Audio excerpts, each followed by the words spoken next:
večer, vsi, ki ste prišli. Žal je s kitajskim virusom to, da nekako ovira naša srečanja.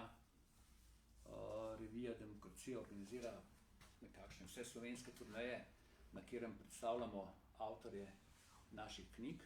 Zaradi tega še enkrat, dame in gospodje, dobro večer. Dobro večer voščim tudi gledalkam in gledalcem, ki nas spremljajo po neposrednem prenosu na naši spletni strani ali pa na profilu Demokracije na Facebooku. Tokrat je z nami mlada dama, gospodična Ana Zagožen. Predstavljali bomo njeno knjigo Vpliv islama na kulturno podobo Evrope. Gospodično Zagoženo najbrž poznate tisti, ki spremljate družbene omrežja, je aktivna na Twitterju, marsikdo jo pozna tudi kot mestno svetnico. Letos pomladi je pa na Fakulteti za uporabne družbene študije magistrirala z magistrsko nalogo, na podlagi katere je potem nastala ta knjiga. Ukvarja se predvsem z priseljevanjem iz islamskega sveta in vpliv tega priseljevanja na varnost, identiteto posameznih kultur, ki so v Evropi, in na politično stabilnost tukaj. Ampak preden gospodična Ana, preden bo začela midva z vašo knjigo, se je dotaknila nečesa drugega. Namreč pred dnevi je Evropska komisija, pravzaprav Evropska komisarka za enakost Helen Dali ali nekaj takšnega je, predstavila tale dokument Zveza enakosti, kjer je, bi rekel takole, milo rečeno, cel kup norosti sodobnega progresivizma. Delno se dotika tudi Anine knjige o islamu, saj govori tudi nekaj o religiji. V tem dokumentu je recimo napisano, da se ne sme več voščiti v zunanji in notranji komunikaciji v okviru Evropske komisije vesel Božič, ampak se je treba voščiti vesele praznike. Ne sme se govoriti gospe in gospodje, koga nagovoriš, ampak dragi kolegi, gospodična Zagoženo, kako bi to komentirali ta dokument, ki je bil sicer umaknen potem, češ da je še nedokončan? Umaknen je bil, najprej lep pozdrav vsem, hvala vam za vabilo v vašo oddajo. Ta dokument je bil sicer potem umaknen, ker je kar nekaj vidno ta dokument kar nekaj prahu. Poleg tega so določene države močno začele protestirati proti temu. Je pa res, da Evropska komisija je šla tokrat predaleč. To, kar si dovoli zdaj, je preseglo nekako že vse meje. Zakaj? Zaradi tega, ker zdaj zadnja leta smo priča številnim spremembam, ki se dogajajo na področju Evropske unije, na področju Bruslja.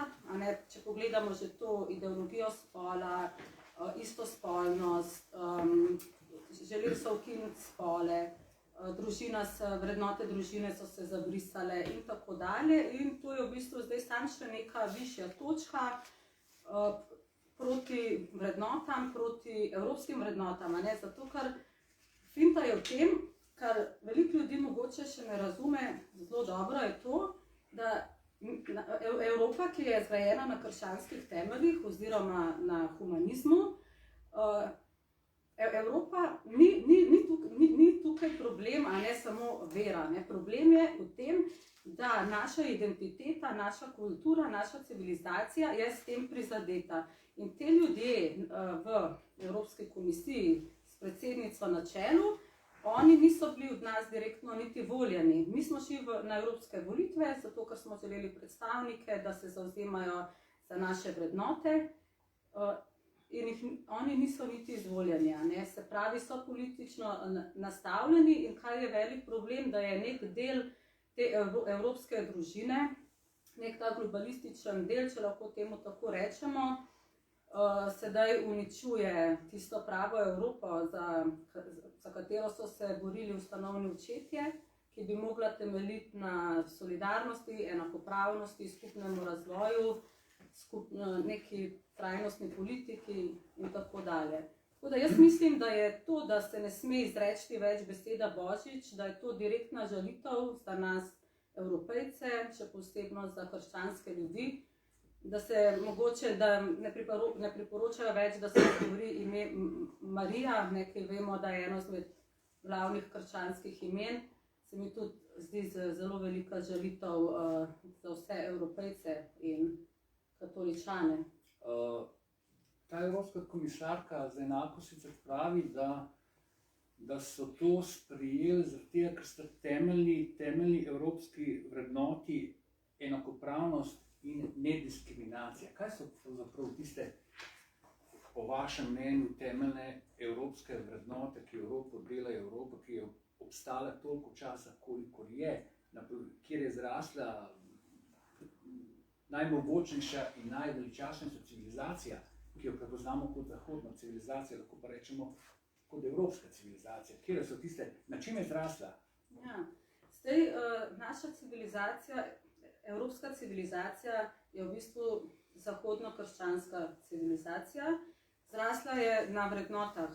To je prava beseda, so vrednote in na kulturi in na identiteti in seveda na tradiciji. In da je Evropa oziroma evropska civilizacija lahko obstala toliko let in v bistvu toliko časa, je mogla imeti vrednote, kot so enakopravnost, svoboda, pripadnost, izražanje. Vendar jaz razumem, vse do neke mere je treba dovoliti drugačnost, je treba tudi dovoliti istospolne, seveda je treba pustiti migracije, je treba, zato ker vsaka stvar tudi migracije ali pa lahko prinesejo nekaj tudi pozitivnega. S tem lahko je doprinos kulturi, lahko je doprinos znanja, lahko je menjava vsega tega, vendar se mi zdi, da Evropa ni več to, kar je bila v začetku. Kar smo mi želeli Evropejci, da bo to naša družina skupnih vrednot. Se mi zdi, da smo v bistvu zdaj mi Evropejci nekako drugorazredni. Da smo mi drugorazredni, prav mi Evropejci, in da imajo mogoče, če manjšine, več pravic. To lahko vidimo vsakodnevno, na takšno pozitivno diskriminacijo. Ja. Imamo pozitivno diskriminacijo, imamo negativno diskriminacijo, ampak diskriminacija je še vedno diskriminacija. Temu se ne moramo izogniti. Dokument sicer ima naslov Zveza enakosti. Ona govori tle o enakosti. Edina enakost je enakost pred zakonom, s tem bi se lahko strinjali. Ljudje nismo enaki. Ljudje nismo enaki. Vi ste blond, jaz sem tudi malo blond, vi ste malo črn, vi ste ženska, jaz sem moški in smo različni. To je neka različnost. Ampak zdaj se pa začneva z vašo knjigo. Pišete o islamu, vplivu islama na kulturno podobo Evrope. Kjer so tiste glavne značilnosti islama, s katerim islam ni skladen z evropsko kulturo, je nekakšen tujek v evropski kulturi? Zdaj vemo, da je to zelo aktualna tema, zaradi tega, ker recimo v letu 2015 naprimer je v Evropo prišlo kar 41% več migrantov kot naprimer leta 2000. In to je zdaj postala glavna tema, ta priseljevanja, migracije, sploh kar se tiče varnosti, identitete in tudi politične stabilnosti. Zdaj, islam in krščanstvo sta dve najmočnejši veri in tudi največji civilizaciji, ki sta skozi vso zgodovino imeli konflikte, nesporazume, trenja. So bila obdobja, ki so bila med temi civilizacijami tudi mirna, vendar so bila to zelo kratkotrajna obdobja. Če pogledamo zgodovino, lahko vidimo, da slej ko prej je prišlo do trka civilizacija.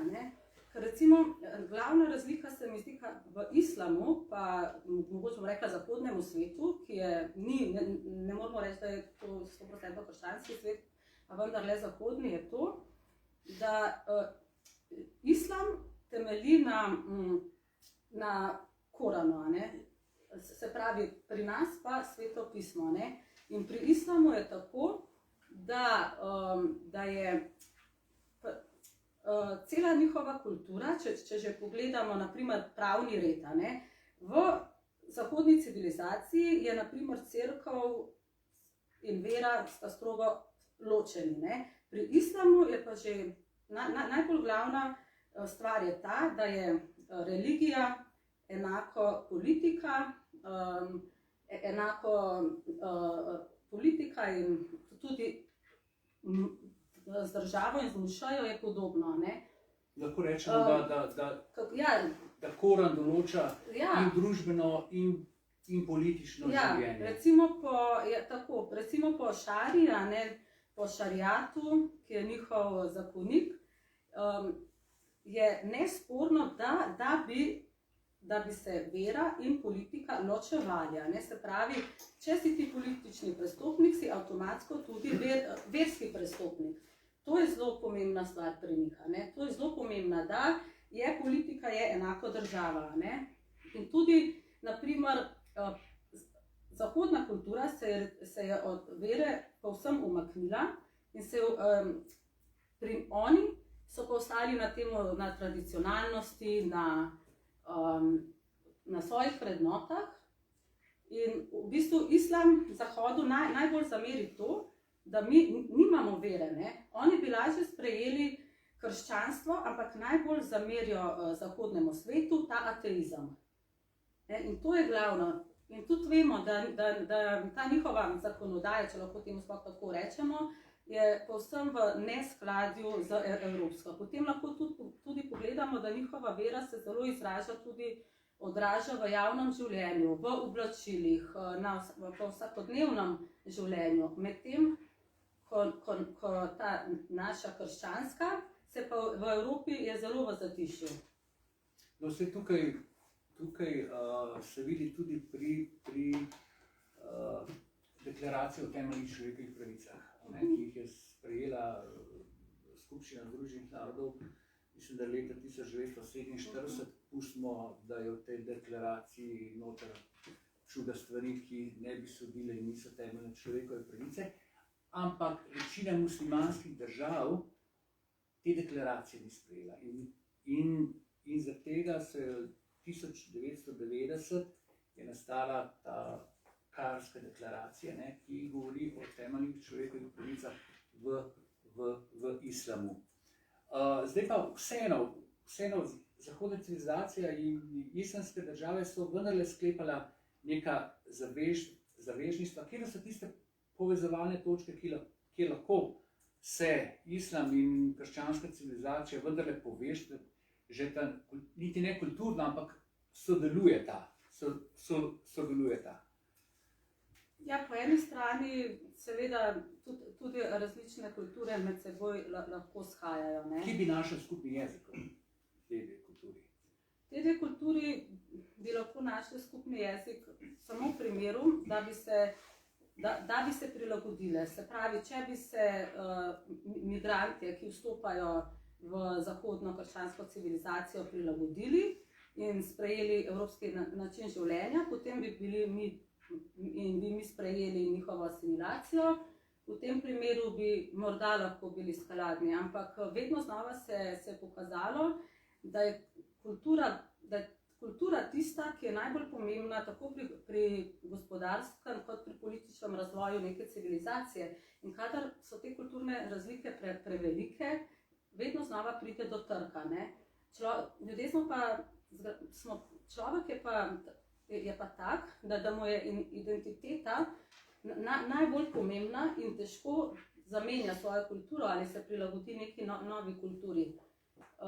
In tudi plus to, da zdaj vidimo, če pogledamo, koliko je teh valov od 2015, da je njihova integracija zelo, zelo slaba. A je sploh možna ta integracija? Vemo, da rekla ste, prihajajo v valovih, vse več je tega, vse več je pritiskov na meje, vse več je ilegalnih migracij, nezakonitih prestopov meje, kjer hoče predvsem ljudje iz islamskega sveta, tudi če prihajajo recimo iz Afrike, prihajajo iz unih afriških držav, kjer je islam prevladujoča religija. A je sploh lahko še ustavimo, kaj ne bi naredili? Ne vem, meni se recimo Francija zgodi mislim, da je Francija za mene praktično izgubljena država. Ja, zdaj skozi vsa ta leta se mi zdi, da smo pri tem naredili veliko napak, da bi se mogli prej pobrigati za migrantsko politiko, da bi mogli prej ustrezne mehanizme pridobiti, da bi Evropa bolj lahko za to poskrbela. Po eni strani je razumljivo, da smo mi začeli uvažati ljudi iz tretjih držav, bodisi za delovno silo, bodisi večinoma za delovno silo, ampak mi bi lahko vseeno tudi veliko ljudi vzeli iz naših sosednjih držav. Imamo veliko držav, kjer so ljudje, ki bi bili pripravljeni delati. Zdaj pa tako je, velikokrat tudi ljudje mešajo migrant pa begunec. Begunec je tisti, ki beži iz svoje države zaradi bodisi politične preganjanosti, bodisi zaradi ustrahovanja česarkoli in beži iz svoje primarne države do prve varne države, kjer najde zatočišče. Ti migranti pa lahko vidimo zdaj skozi desetletja, že mogoče bi lahko rekli, da pa težijo k boljšemu življenju, da tudi izbirajo države, ki so ekonomsko bolj ugodne, da grejo večinoma zaradi boljših, ne vem, ali se izobraževanje, denarne zadeve in tako, To je težava. Največ jih je pa v Nemčiji, ja. Predvsem pa tudi zaradi socialnih pomoči, ki jih socialnih pomoči, ja, tako. Pridejo v določen državo in takoj uveljavljajo neke ugodnosti. Nekaterim rečejo, da so sesalci davkoplačevalskega denarja. Pa tudi lahko smo videli, da niso z vsem zadovoljni, ker države jim želijo z marsičem pomagati, pa jim ni to dovolj. Se pravi, če bi bili res tisti preganjani ubogi, begunci, ki tudi so, nekateri obstajajo, so begunci, vendar le tukaj vidimo, da je stvar čisto povsem drugačna in da se s tem sama Evropa postaja zelo, zelo nestabilna. V knjigi omenjate tudi nek izraz Eurabija. Kako bi to razložili? Kako je prišlo do tega izraza? Zdaj, če pogledamo samo zgodovino islama, lahko vidimo, da so oni čez vso zgodovino osvajali ozemlja in njihov primarni cilj je bil vedno zavzemanje. Če pogledamo pri njih, je primera, oni imajo kalifata, zelo pri njih je pomemben, se pravi, da zavzemajo območja, da širijo svojo vero in recimo se upravičujem, da so mali izrazi, pa se sem malo večkrat imam malo se včasih. Če pogledamo že, ta njihov kalifat, pa šarija, pa džihad, ki so te glavne komponente, ampak če pogledamo džihad v islamu, je v bistvu to je sveta vojna, oziroma oni to imenujejo, da je vsak vernik primoran in dolžan širiti svojo vero drugam na ozemlja. To je v bistvu po verskem izročilu in to lahko izpelje na miren ali tudi na nemiren način, se pravi, da lahko to tudi izvede z nasiljem. To je vse izuzeto iz njihovega Korana. In če tudi pogledamo samo to vero, na začetku, ko je Mohamed deloval v Meki, je bila to neka duhovna zadeva, on je bil tam duhovni vodja in glavna sprememba pri tej veri je pa bila, ko se je on preselil v Medino. Ta selitev, zelo znana, je bila pa tista prelomnica v tej sami religiji, civilizaciji, ko je pa Muhamed postal vojaški militarni vodja in takrat se je tudi začela ta največja razlika med spoloma in takrat se je začelo vse to dogajati. No? In če zdaj pač se vrnemo k temu vprašanju Eurabija, hočem samo to povedati, da če pogledamo iz njihove primarne vere, ne, kjer je nujno potrebno vero širiti na miren ali nemiren način in zasegati ozemlja, potem nas lahko upravičeno skrbi, da bo v Evropi se pojavila težava, ker če pogledamo že Nemčijo in te države, v Nemčiji je trenutno, vsaj po zadnjih teh statističnih podatkih, jih je bilo največ. Ne? Se pravi, po mojem mnenju je največji problem v zahodnem delu Evrope in tukaj bomo videli, kako se bo dogajalo. Ne vem, lahko se zgodi v prihodnosti, da se bo mogoče morala Evropa deliti, mogoče se bo mogel zahodni del, mogoče, ne vem, včasih se hecam pa rečem, ali bo to Eurabija, kalifat, ne vem, mogoče se bo vzhodni del se bo nekako reševal, pa bo še skozi srednjo Evropo. Ja, skozi srednjo Evropo, da se bi reševal.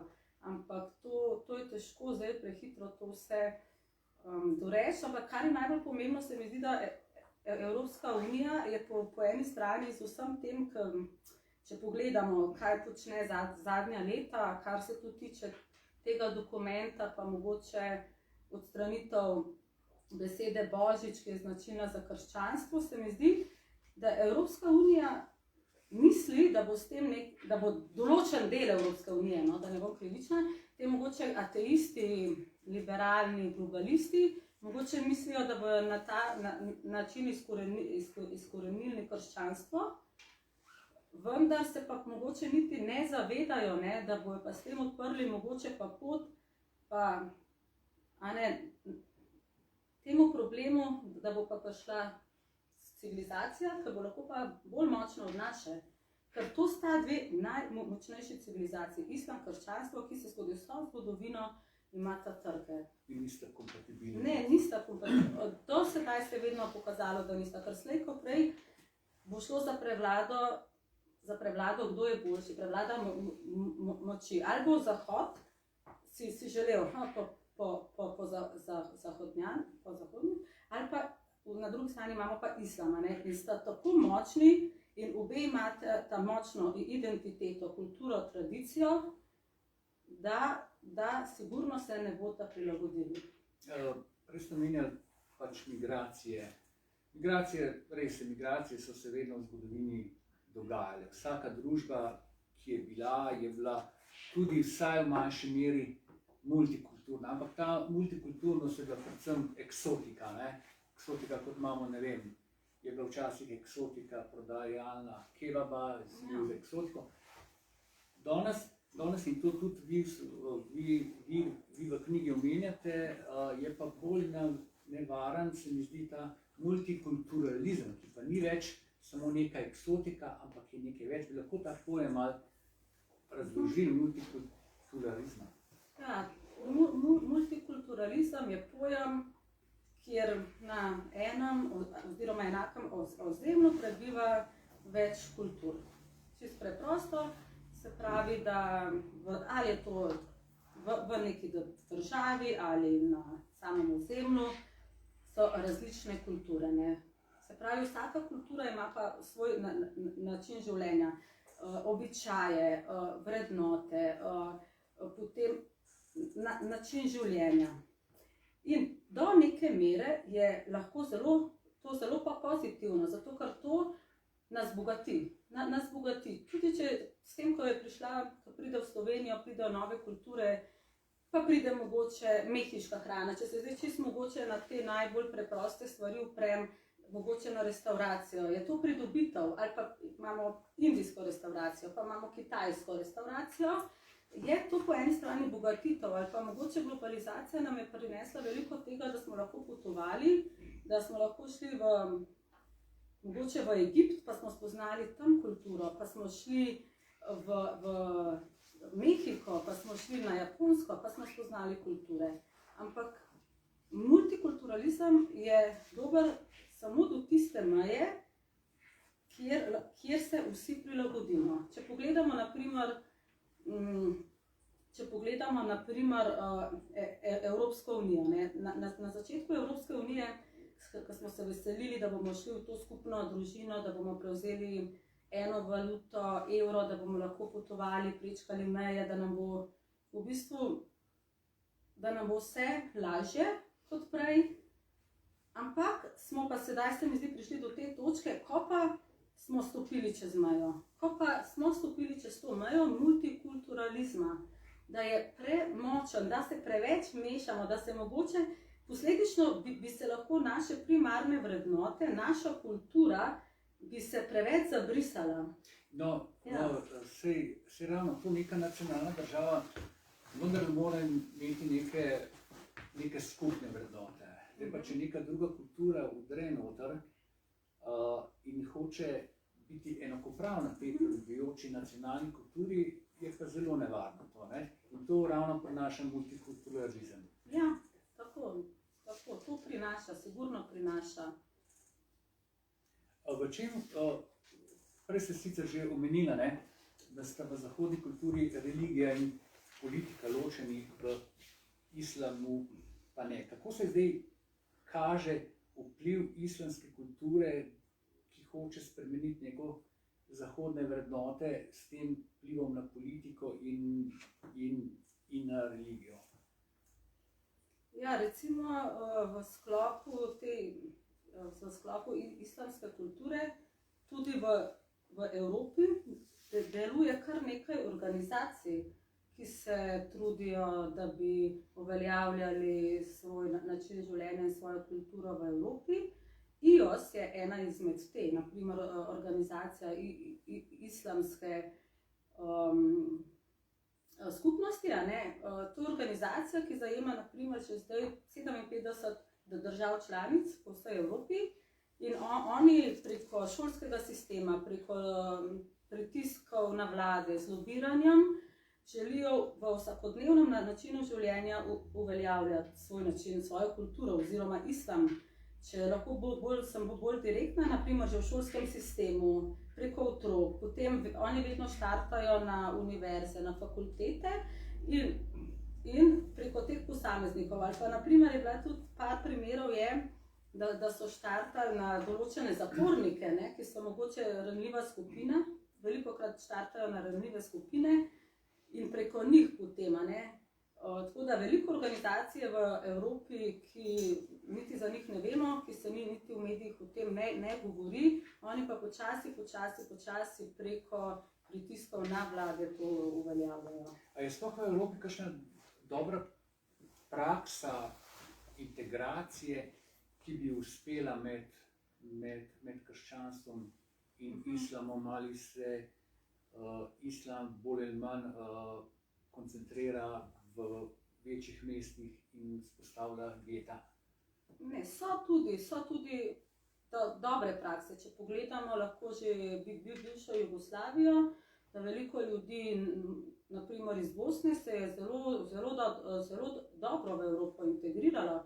Sicer je bilo vedno dobrodošlo in smo pozdravljali tudi to, da so imeli svoje skupnosti, bodisi molilnice pa te islamske skupnosti, kjer jih nihče ni motil, so bili dobrodošli in niso bili nikoli preganjani. In so spoštovali kulturo, kamor so prišli. Ja, in tudi oni so spoštovali. Jaz to poznam kar nekaj ljudi islamske veroizpovedi, ki so zelo v redu ljudje, praznujejo svoje praznike, kadar jih imajo v krogu družine, veliko ljudi še ponosno prijateljem pove, vendar spoštujejo tudi nas. Ampak največji problem se je zgodil s temi migrantskimi vali iz držav tretjega sveta. In kar se je potem tudi, vemo, pred leti v Franciji dogajalo, kako so želeli izsiliti svojo kulturo preko oblačil, preko delovanja. Že mogoče bi lahko rekli, da kar malo agresivno. Da so začeli izsiliti. In tudi razlikuje se, bom rekla, mogoče te evropejski muslimani s temi iz tretjih držav, ne? Ker tam je pa čist drug svet. Ne? Oni so dejansko ostali v nekem drugem časovnem obdobju in to tudi veliko ljudi, recimo, ali pa bom rekla iz Bosne, živečih v Evropi, se strinja s tem, da je pri njih čisto drug svet. In se jih bojijo, no? Tudi sami se njih bojijo. No, vsi muslimani iz Balkana, iz Bosne pa iz Turčije so se več ali manj selili v Nemčijo iz arabskega sveta, pa bolj v Francijo. Omenili ste v Franciji, no naj smo to povedali, da je v Franciji pravzaprav prišlo do prvega uradnega primera, kjer je bila žrtev kamenjana po šariatu, to je bilo leta 2004. Mislite, da od tega še več, o tem Mošičem priseljevanju? Še nekaj vprašal, kakšna je pa zdaj demografska slika muslimanov in islama? Me zanima predvsem v zahodni Evropi. Mi vemo, da Srednja Evropa je še dokaj, kot bi rekel, enotna, so nacionalne države, brez velikega vdora tujih kultur. Kakšna je pa projekcija, demografska projekcija Zahodne Evrope, recimo Francije, Anglije, države Beneluxa? Ja.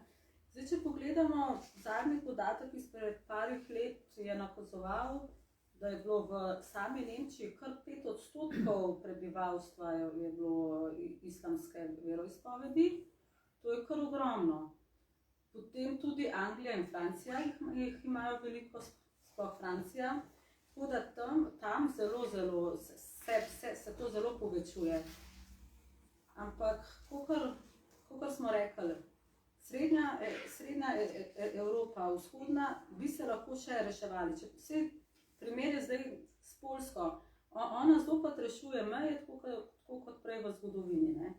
Rešuje meje, ker rešuje sebe, ker glavno vprašanje vsega tega dogajanja je, komu dati prednost, ali zaščititi sebe, ali dati prednost tujcem. To je glavno vprašanje. Kar se tiče, kot ste rekel, te demografske slike, je lahko zelo zaskrbljujoča, zato ker tudi ni čisto uradnih podatkov, kako smo se že pomešali, koliko je teh različnih kultur in ver. Težava je tudi to, da ni povsem točnih podatkov. Kaj sem še na začetku? Da samo nekaj bi tukaj omenili ste Poljsko. No, mene so pred 14 dnevi intervjuvali z Poljske nacionalne televizije. Tista nacionalna televizija ima tudi kakšna politična nekorektna vprašanja daje. No?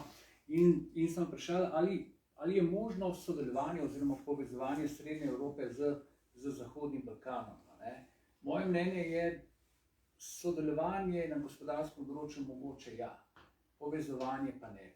Prej ste omenjali Jugoslavijo, vemo, da je bila Jugoslavija na eni strani imela katoliško, imela pravoslavno, imela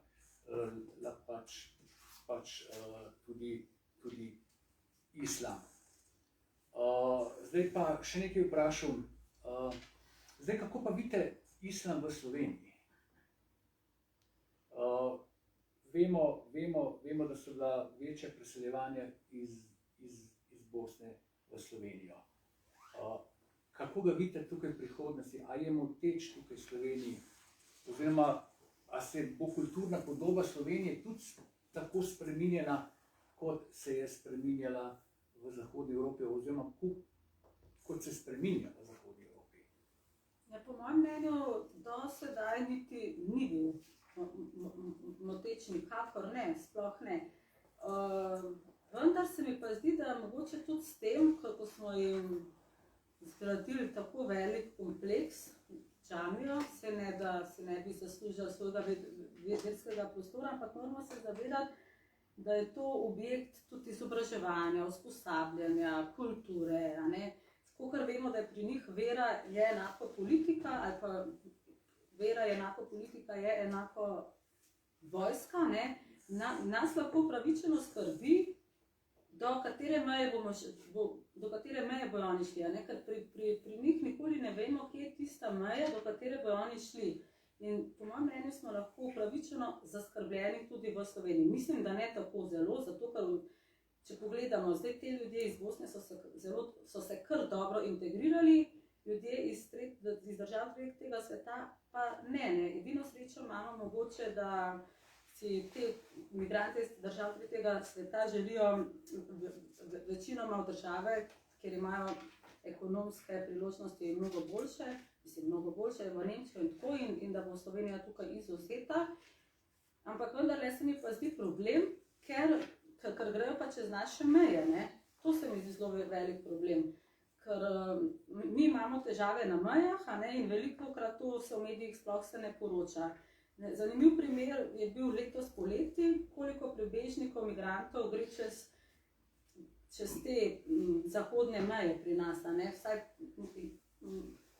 mi tam malo poznamo, ker imamo sorodnike in domačini so obupani, včasih nihče od njih ni zaklenil hiše. Je bilo to, da se je odklenjeno hišo, nekaj popolnoma normalnega.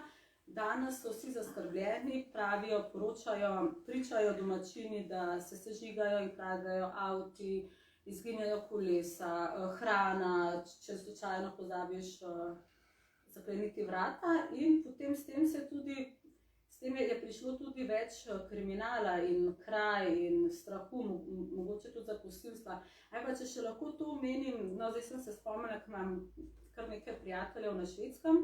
Švedska je zelo kritična ta trenutek, kar se tiče migracij, in razlagajo prijatelji, da imajo otroke ali pa hčerke stare 17 let, da brez spremstva danes da si ne upajo jih niti spustiti na praznovanja, žure in tako naprej, ker je non-stop prisoten strah pred posilstvi. In kar je najbolj žalostno je to, da se v medijih ne pove, se ne poroča iskrenih podatkov. Lahko je tudi mogoče zato, da ne bi v ljudi sejali strah, ampak po mojem mnenju bi se mogli več zavedati tega. No.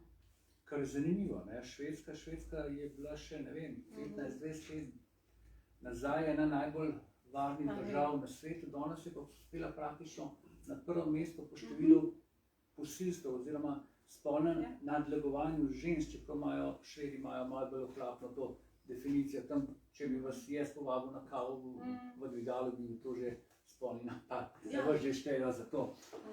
Zdaj pa za konec bomo dali besedo še našim obiskovalcem. Bi pa rad, da malo pokomentirate en zanimiv fenomen.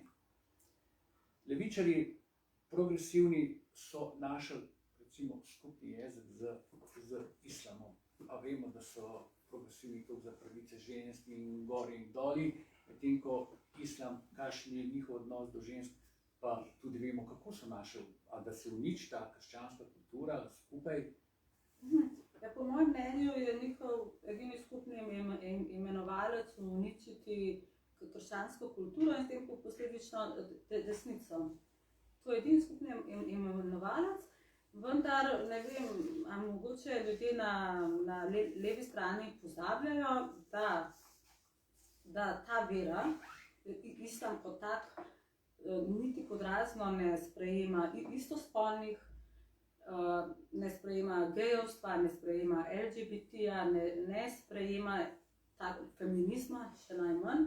Se pravi, vse te globalne, liberalne, zahodne vrednote, ki jih levica želi vsiliti nekako, nam so v neskladju z islamsko vero. In po mojem mnenju slej ko prej bi zradirali tudi z levico, ne samo z nami, mislim, čisto povedano. Je pa skupni imenovalec sigurno skupni sovražnik in to je kot neko krščanstvo ali pa konzervativnost, vrednote humanizma, ki so utemeljene na humanizmu in na zahodni kulturi.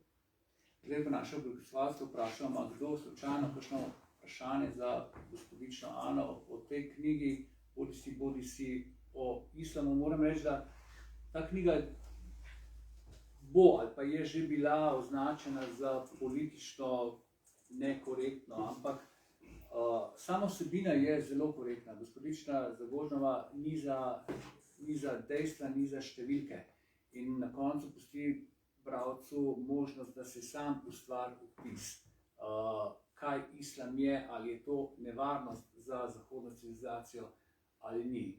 Praktično brez vrednostnih stopnj, samo ni za podatke, ni za številke, ni za dejstva. Zdaj pa bi res prosil, če ima kdo kakšno vprašanje, ali pa kdo pove svoje mnenje, kaj si misel o tem vprašanju.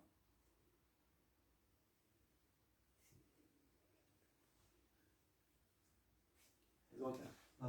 Torej, a je islam sploh lahko prodre v Evropo brez, na primer, aktivne pete kolone?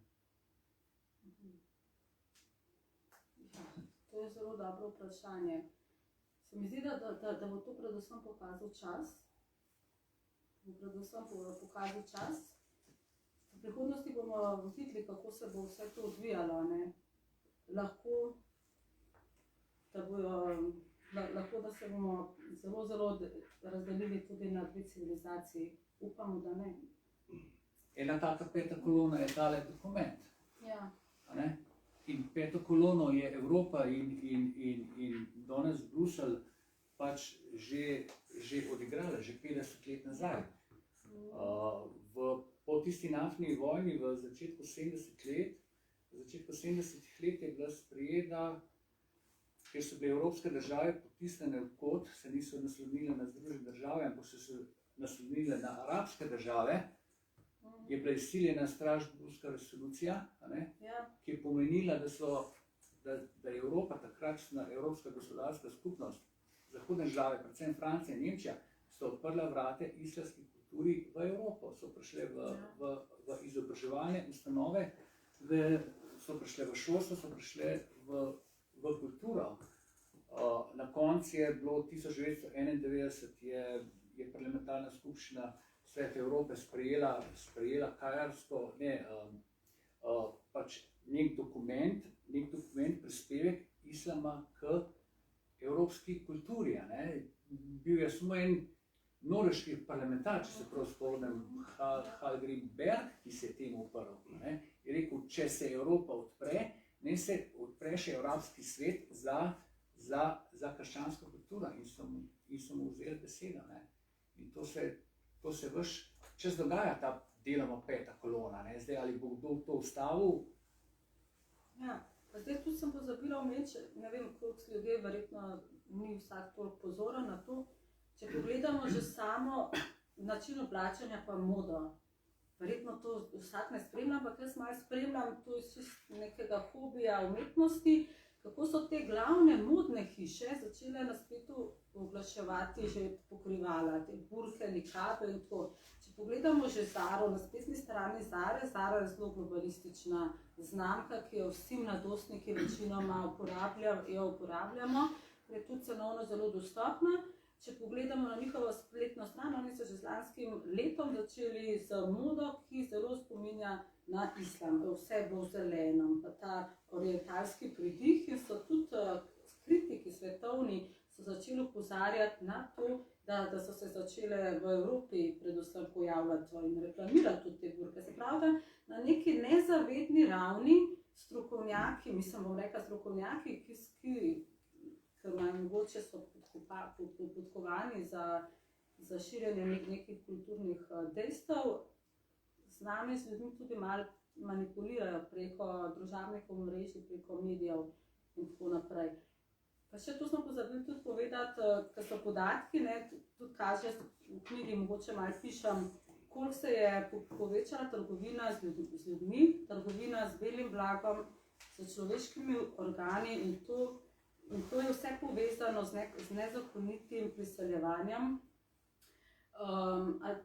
Kako se je terorizem povečal v zadnjih 10 letih, kako se sežigajo in podirajo cerkve in te zgradbe, v katerih se je izvajalo stvari in tako. Tudi to se vse potem tudi odraža, ampak to nekako, te problematike so spregledane za nas ljudi, mogoče za navadnega človeka, ki se ne poglablja, ki ne spremlja tujih medijev, ki ni mogoče na socialnih omrežjih.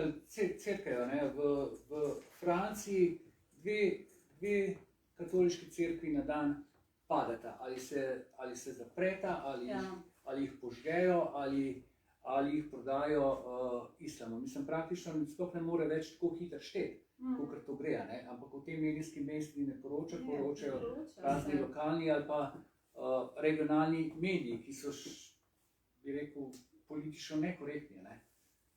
Tako, ja. Tako. Pa število džamija, imate vi kakšne podatke, koliko jih je že v Evropi? Ja, število se vsako leto se povečuje, seveda se, vendar, kakor pravim, da do čisto točnih do mnogo podatkov se da prideti, ampak se mi zdi, da do čisto vseh pa se ne da, da ni vse uradno objavljeno. Ne? To je neka težava. Tako da, ne vem, po mojem mnenju je treba, se treba, bom rekla, truditi za vrednote svoje. Vsaka civilizacija, vsaka kultura se trudi za svoj obstoj in jaz mislim, da tudi Evropska unija se bo mogla začeti malo bolj truditi za obstoj. S tem, da gradnjo džamij in mošej financirajo posamezne arabske države, predvsem Katar, ki je znan po tem, da pač financira terorizem. Ima še kdo kakšno mnenje, bi prosil? Jaz bi sem eno stvar izpostavil. Ta sprega politike z islamom, evropske politike, ne? Predvidevam, da se je začela glih s to naftno krizo. Takrat se je videla usodna odvisnost od njihovih surovin in takrat so pač evropski politiki pač sklenili pakt. Ja, čeprav takrat so Združene države ponudile Zahodni Evropi rešitev, ne? Samo predvsem Francija. Francija je bila zelo jezna sama nase in na cel svet. Mi moramo vedeti, da po drugi svetovni vojni se je začela dekolonizacija. Ne? Največ kolonij je praktično izgubila Francija. Ne? In ona je bila jezna zato, ker ni dobila pri Združenih državah Amerike podpore, da te kolonije obdrži. In Charles de Gaulle je komaj čakal kakšno tako priložnost. Ne? In to je po naftni krizi pripeljalo do te Strasbourške resolucije. Ne? In pa se to, ne? Do te resolucije pripeljalo še preden se je kri izraelskih športnikov v Münchnu posušila, ko so jih pobili palestinski teroristi. Ne? Na to so vsi pozabili. Ne? Čez noč in podpisali. Ti si bil samomor, o tem piše tudi Oriana Fallaci, pa tale izraelska zgodovinarka, kaj že, Giselle Litva, njeno pravo ime. Ampak v tistem času je bila možnost, da bi se Evropa strateško bolj na te ameriške surovine naslonila. Tako, ker vem, Amerika takrat še ni bila proizvajalka tako velika nafte, kot je danes. Vem, samo bi jih rešili, če bi skupaj stopili, bi mogoče tudi na arabske države pritisnili. Samo odločitev je bila pač taka, pač Evropa ne se odpre vsem drugim. Evropa je odprta. Ker multikulturnost v Združenih državah je bila malo drugačna kot v Evropi. Ne? Ja, oni so to strateško fantastično dobro izkoristili, odvisnost Evrope od tega energenta. Ja, fantastično dobro. Ja, izključevali so si praktično odprta vrata v Evropo. Ne? Isti primer je recimo s Kitajsko. Ne? Oni so ponudili poceni delovno silo in so prevzeli zahodno tehnologijo. Evropa kle nima nekega premisleka, dejansko ga nima res. In to vse, kar govorite, to odpiranje mošej, to je samo posledica tega dogovora. To ni, kle se ne da več kaj dosti narediti, dogovor je sklenjen in to je steber gospodarstva, pač imeti zagotovljene energetske vire in kle nimamo kaj. To je samo posledica enega dogovora in vse premočrtno samo teče v tej smeri in kle nimamo kaj, to lahko samo še ukazujemo. Ja.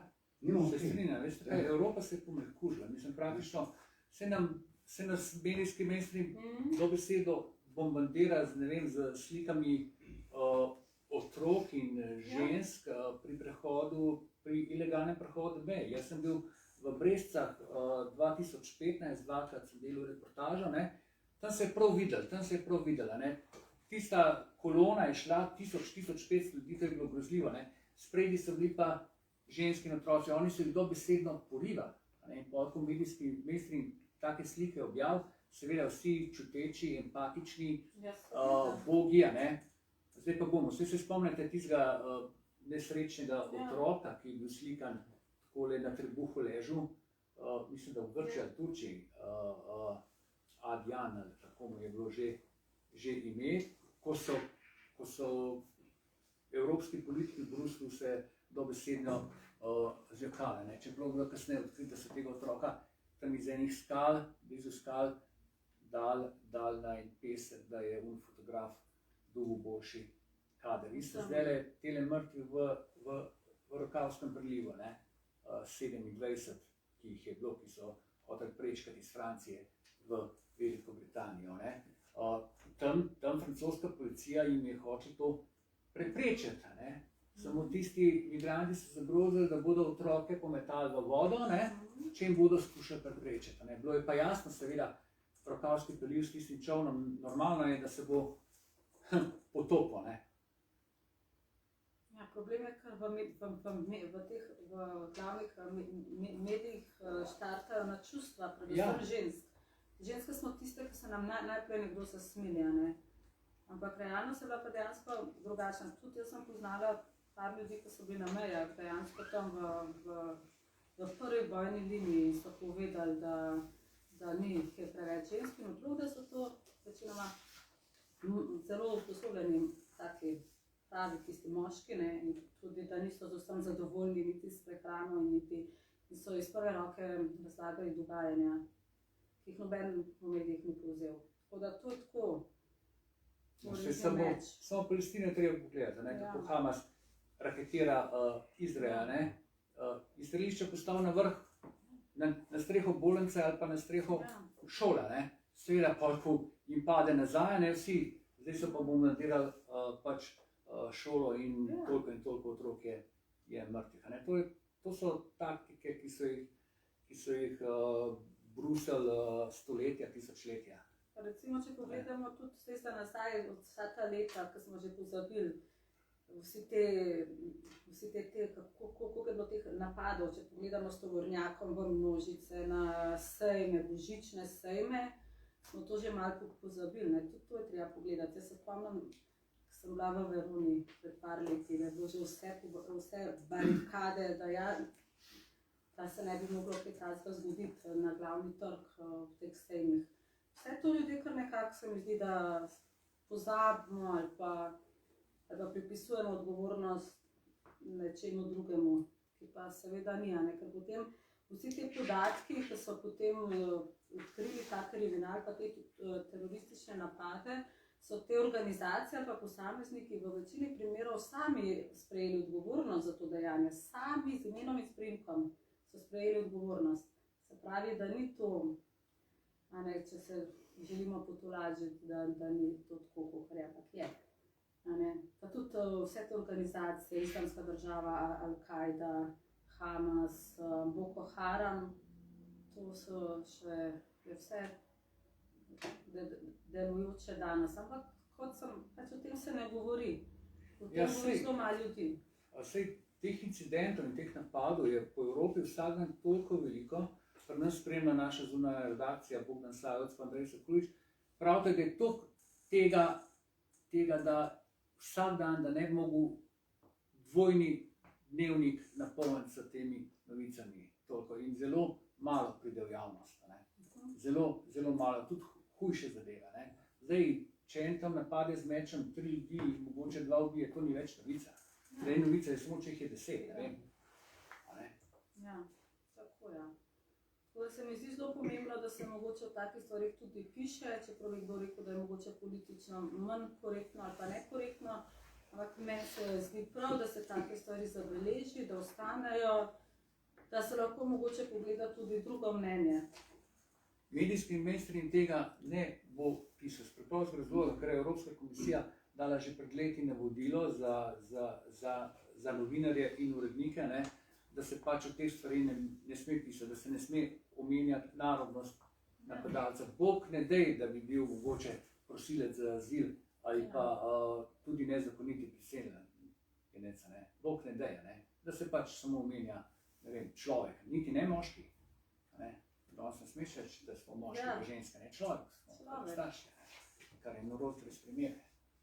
Ja, pa tudi, vse se upada, ukinjanje ženskih in moških vecejev, vso to vsiljevanje tudi že v šole.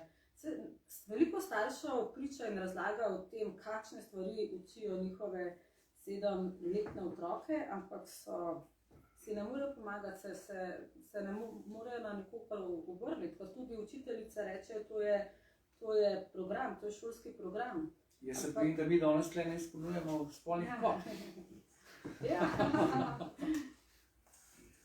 Pa bomo tudi videli, kako je to vse povezano mogoče tudi z bolonjskim sistemom. Ne, po mojem mnenju smo mi s tem, ko smo sprejeli bolonjski sistem, smo nevede tudi sprejeli neko to globalno literaturo študijsko, ampak to bo čas pokazal. Upamo, da ne, ampak vse je šlo v neko smer, se mi zdi, da smo bili zmanipulirani, da se nismo niti zavedali, kako potiho, podmuklo prihajajo k nam tiste vrednote, ki jih nismo mi želeli v Evropi. Ja, upamo na najboljše, da se gospodični Ani zahvalil za obisk, se ji zahvalil za to knjigo, vas bi povabil, da jo kupite z preprostega razloga. Res nima vrednostnih stop, ampak samo niza podatke, dogodke, številke, ampak sami se boste pa res ustvarjali vtis, kako megalomanska zadeva je islamizacija Evrope in njen vdor v evropsko kulturo. Hvala vsem, da ste prišli, hvala gledalkam in gledalcem, da ste nas spremljali po neposrednem prenosu. Se vidimo prihodnjič.